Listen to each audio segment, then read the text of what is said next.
Hi, I'm Johnny Hazel, and today I'm going to talk a little bit about my variant of the GZCLP program and why you should be choosing it. If you feel like you have stagnated with your current training philosophy and it's not working for you, or you've tried the GZCLP program and you really enjoyed it, then try this one. This is my variant on the original GZCLP program. Here's some key points about my program.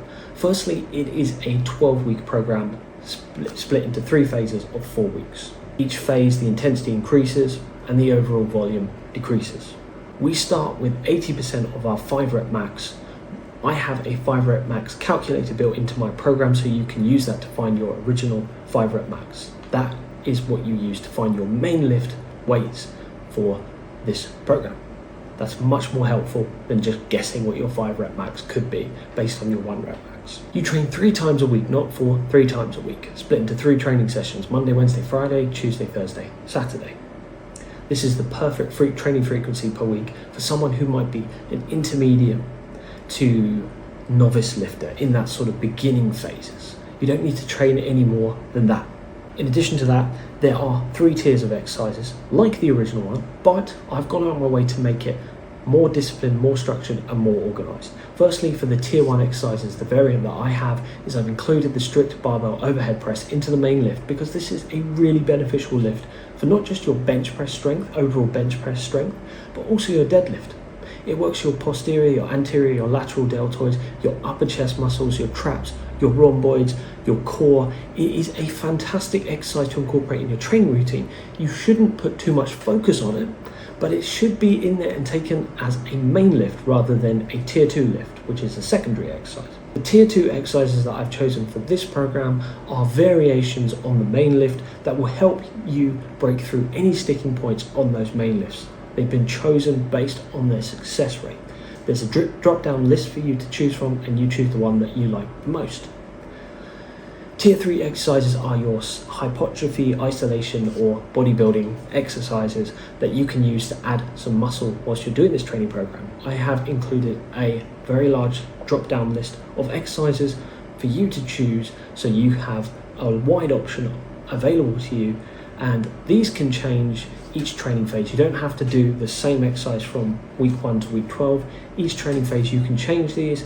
The same applies for the tier 2 exercises. Each training phase you can change these. This wasn't in the original GZCLP program, so this is where I've tried to add a bit more variety and mix things up, because 12 weeks of doing the same thing is a bit monotonous and a bit boring, so it's good to try and change these other exercises, the tier 2, tier 3 exercises, if it's possible. Here's my rep scheme that I use for the tier 1, which is different from the original one. I actually start with 3 sets of 5 for our intensity sessions for the main lift, and for tier 2 volume sessions where we do more reps per set, I do 3 sets of 10. And then in phase 2, that decreases to 4 sets of 3 and 3 sets of 8. And the final phase, 5 sets of 2, 5 sets of 1 and 3 sets of 6. Now for tier 2 exercises, it's 3 sets of 10 all the way throughout the program until I think week 10, because the final 2 weeks we actually start to remove the tier 2 exercises and focus on peaking and chasing a new 1 rep max. Tier 3 exercises, we do 3 sets of 12 and 3 sets of 15. In the final phase of this training program, we actually remove, or try to remove completely, the tier 3 exercises, as our focus now shifts just onto peaking on our main lifts. So that's the rep schemes that I've chosen for this program. Final point, this is a linear program, so each training week we add a specific amount of weight to the bar for each lift. For our upper body exercises, that's 2.5 kilos or 5 pounds. For our lower body exercises, that's 5 kilos or about 10 pounds. This is the perfect increment. You don't want to go any more than this. Probably don't need to do any less than this, especially if you're a novice intermediate lifter. So there we go, that's my program. Now you can download and buy this from my website, and that will also include a walkthrough tutorial video on how to use the spreadsheet, and I will talk about how to implement this properly. So it'll be really helpful for you to make sure that you don't just download the spreadsheet and it become overwhelming and very confusing and you're like, I don't know how to use this. So there we go, you can buy this from my website, check it out. If you like it, please do let me know and comment in the below section and recommend it to some friends. Don't forget to subscribe to the channel, like the video, and turn on notifications to keep up to date with all the latest training programs that I will be releasing. Thanks for watching this video. Good luck with your training.